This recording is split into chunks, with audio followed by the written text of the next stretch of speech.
மதுபாஸ்கரன். ஆளுகளுக்கு இருக்கிற கெட்ட பழக்கங்களில் ஒரு மிகப்பெரிய கெட்ட பழக்கம் என்னன்னா, இன்னைக்கு செய்ய வேண்டிய வேலையை நாளைக்கு பண்ணலான்னு மாற்றி வச்சுருவாங்க. என்னங்க அப்புறமா செய்யலாமே, இல்லைன்னா நாளைக்கு செய்யலாமே அப்படிம்பாங்க. அப்படி இருக்கவங்கள்ட்ட நான் சொல்லுவேன், சார் நாளை என்பது இல்லை என்பதுதான் உண்மை. இன்னைக்கு அப்படின்னு சொல்ல, நாளைக்குன்னு ஒன்று இருக்கா, அப்புறமா அப்படிங்கிறது இல்லையே, இப்போ அப்படிங்கிறது மட்டும்தானே இருக்கு. அதனால இப்போ செய்ய வேண்டியதை இப்போது செய்து கொள்ளுங்கள், இல்லை என்றால் அது உங்களிடம் மிஸ் ஆகி போயிடும் அப்படிங்கிறது பெரிய உண்மை. இந்த உலகத்தில் 15லிருந்து 20% ஆளுகள் இந்த மாதிரி சேர்ந்தவங்க அப்படின்னு சொல்றாங்க. ப்ரோக்ராஸ்டினேஷன் அப்படின்னு இங்கிலீஷ்ல சொல்லுவாங்க. இவங்க எல்லாம் இப்படி மாற்றி வச்சுக்கிட்டே இருப்பாங்க. அவங்க இப்படி மாற்றி வைக்கிறதுனால அவங்க வாழ்க்கையில் போலும் தோல்வி பெற்று போகிறார்கள் என்பதுதான் மிகப்பெரிய உண்மை. இப்படி மாற்றி வச்சுட்டு போறது மிகப்பெரிய தவறு. அதை எப்படி இப்ப செய்ய வேண்டியது இப்போதே செய்ய வேண்டும், எப்படி இந்த ப்ரோக்ராஸ்டினேஷனை நமக்கு ஓவர் கம் பண்ண முடியும் அப்படிங்கிறதுக்கு ஒரு 7 செயல்முறைகளை சொல்லுகிறேன் பாருங்க. ஒன்று, எப்ப நீங்க கோல் செட் பண்றப்ப ஒரு டெட்லைன் போட்டுட்டு கோல் செட் பண்ணுங்க. என்ன செட் பண்ணாலும் ஒரு டெட்லைன் போடுங்க.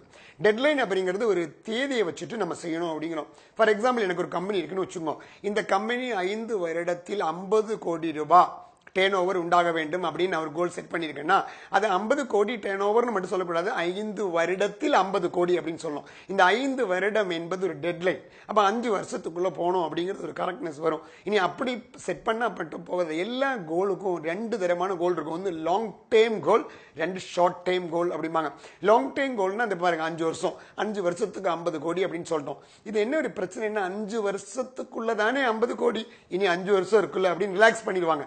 அதனால என்ன பண்ணணும், ஒரு ஷார்ட் டைம் கோல் கூடி போடணும். சார் 5 வருஷத்துல 50 கோடி உண்டு செய்ய வேண்டும் என்றால் அடுத்த மாசம் எவ்வளவு செய்யணும், அடுத்த வருஷம் எவ்வளவு செய்யணும் அப்படிங்கிறது ஷார்ட் டைம் கோல் அப்படிங்கிறது. அப்ப அந்த மாதிரி ஒரு ஷார்ட் டைம் கோல் போட்டோம்னா நம்ம ஆக்ட் பண்றதுக்கு கூடுதல் என்கரேஜ்ஃபுல்லா இருக்கும். அதனாலதான் எப்ப நீங்க கோல் செட் பண்ணாலும் அது லாங் டைம் கோலாக இருக்கலாம், ஷார்ட் டைம் கோலாக இருக்கலாம், ஒரு டெட்லைன் போட்டுட்டு கோல் செட் பண்ணுங்க அப்படிமோ. அதான் ஒன்று. 2 என்னன்னு கேட்டீங்கன்னா, எப்போ அந்த மாதிரி ஒரு கோல் செட் பண்றப்போ ஒரு சேலஞ்சபிள் கோலா எடுங்க. ஏன்னா சேலஞ்சபிள் கோல் தான் செய்யணும் அப்படின்னு நம்மளை தூண்டும். ஃபார் எக்ஸாம்பிள், இப்போ நம்ம கம்பெனி நடத்திட்டு இருக்கோம். இப்போ 45 கோடி ரூபாய் டேர்ன் ஓவர் இருக்கு. 5 வருஷத்துல 50 கோடி ரூபாய் டேர்ன் ஓவர் ஆகணும் அப்படின்னு சொல்றது ஒரு சேலஞ்சபிள் கோலே கிடையாது. அப்ப நமக்கு என்ன பண்றோம், சேலஞ்சபிள் கோலா இருக்கிறதுனால அந்த தூண்டுதல் வராது, அந்த மோட்டிவேஷன் வராது. அதனால சேலஞ்சபிள் கோல் தேர்ந்தெடுத்து கொள்ளுங்கள். அதான் 2வது செயல்முறை.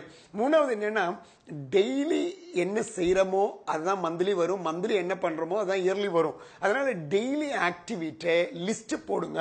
இன்னைக்கு என்னென்ன ஆக்டிவிட்டி செய்யணும், 1 2 3 4 5 6 அப்படின்னு இன்னைக்கு செய்ய வேண்டிய ஆக்டிவிட்டிகளின் லிஸ்டை, டெய்லி லிஸ்ட், ஆக்டிவிட்டி லிஸ்ட் போட்டு அதை டெய்லி பண்ணுங்க. அதான் 3வது. 4வது என்னன்னா, இந்த செயல்களுக்கு தடையாக இருக்கிற டிஸ்ட்ராக்ஷன்ஸை மாத்திருங்க. அவாய்ட் டிஸ்ட்ராக்ஷன் அப்படிம்பாங்க. ஃபார் எக்ஸாம்பிள், எனக்கு ஒரு புக்கு படிக்கணும், ஆனா அந்த புக்கு படிக்கிறதுக்கு என்னுடைய எல்லா டெய்லி புக்கு படிக்கணும் அப்படின்னு ஆசைப்படுறேன், நான் முடியல. ஏன்னு கேட்டா ஃபேஸ்புக் என் பக்கத்தில் இருந்துட்டு அந்த ஃபேஸ்புக் எனக்கு தொந்தரவு பண்ணிட்டு இருக்கு. அப்ப என்ன பண்ணணும், இந்த டைம்ல இருந்து இந்த டைம் இன்டர்நெட் டிஸ்கனெக்ட் பண்ணிடுவேன் அப்படின்னு டிஸ்ட்ராக்ஷன்ஸை அவாய்ட் பண்ணுங்க. டிஸ்ட்ராக்ஷன்ஸை அவாய்ட் பண்றப்போ அந்த செயலை செய்வதற்கான தூண்டுதல் நமக்கு உண்டாகும் என்பதுதான் 4வது வழி. 5வது என்னன்னு கேட்டீங்கன்னா, நம்ம அந்த செயல்முறைகளை விலையிருத்துவதற்காக வேறொருத்தரை ஒப்படைத்து வைங்கள். உதாரணம், உங்க ஃப்ரெண்ட் ஒருத்தர் இருக்காரு, இல்லைன்னா உங்க வெல்விஷர் ஒருத்தர் இருக்காரு, அவர்கிட்ட நீங்க செய்கிற செயல்களை எல்லா வாரமும், இது முடிஞ்ச டெய்லி இவாலுவேட் பண்றதுக்கு, விலையிருத்துவதற்காக ஒப்படைத்துக் கொள்ளுங்க. ஏன்னா வேறொருத்தர் நம்மளை விலையிடுகிற போது, விலையிருத்தல் நடத்துகிற போது வேறொருத்தர் நம்மளை இவாலுவேட் பண்றப்ப நமக்கு அது செய்யணும்னு தோணும். ஏன்னா மற்றொருவர் மானிட்டர் பண்றப்ப செய்வதற்கான செயல்முறைகள் கூடும் அப்படிம்பாங்க. அதனால 5வது அதான். 6 என்ன பண்றீங்கன்னா, இந்த செயலை செய்வதற்கு ஒரு பார்ட்னரை கண்டுபிடிங்க. ஃபார் எக்ஸாம்பிள், உங்களுக்கு நீங்க ஜிம்முக்கு போகணும்னு ஆசைப்படுறீங்க, ஆனா நாளைக்கு போலான்னு மாத்தி வச்சுட்டுறீங்க. அப்ப என்ன பண்றீங்கன்னா, உங்க வீட்டு பக்கத்தில் ஒருத்தர் இருக்காரு, அவரையும் கூட்டிட்டு ஜிம்முக்கு போங்க. அப்ப என்னன்னா, என்னைக்கு உங்களுக்கு தூண்டுதல் இல்லையோ அன்னைக்கு அவர் வந்து நின்றுப்பாரு, வா போலாம் அப்படிம்பாரு, அவருக்காக போவீங்க. என்னைக்கு அவர் தூண்டுதல் இல்லையோ அப்ப நீங்க இறங்கிடுவீங்க, அவர் வந்துருவாரு. அப்ப அதனால ஒரு பார்ட்னர் இருக்கிறப்ப செய்வதற்கான வாய்ப்புகள் கூடுதலாக இருக்கும். அதனால எப்பவும் ஒரு பார்ட்னரை, ஒர்க்கிங் பார்ட்னரை, கூட செயல் புரிவதற்காக ஒரு பார்ட்னரை கண்டுபிடிங்க அந்த செயல்ல. அப்ப செயல் அந்த செய்யணும் தோணும், நீட்டி வைப்பதற்கு தோன்றாது. 7வது என்னன்னு கேட்டீங்கன்னா, பர்ஃபெக்ஷனிஸ்ட் ஆகாமல் இருங்கள். பர்ஃபெக்ஷனிஸ்ட் என்ன, எல்லாம் சரியானதற்கு பிறகு தொடங்கலாம் என்று நினைத்துக் கொண்டிருப்பார்கள். அவர்கள் எல்லாம் செட் ஆனதுக்கு அப்புறம் இறங்கிடலாம்னு நினைச்சிட்டு இருப்பாங்க.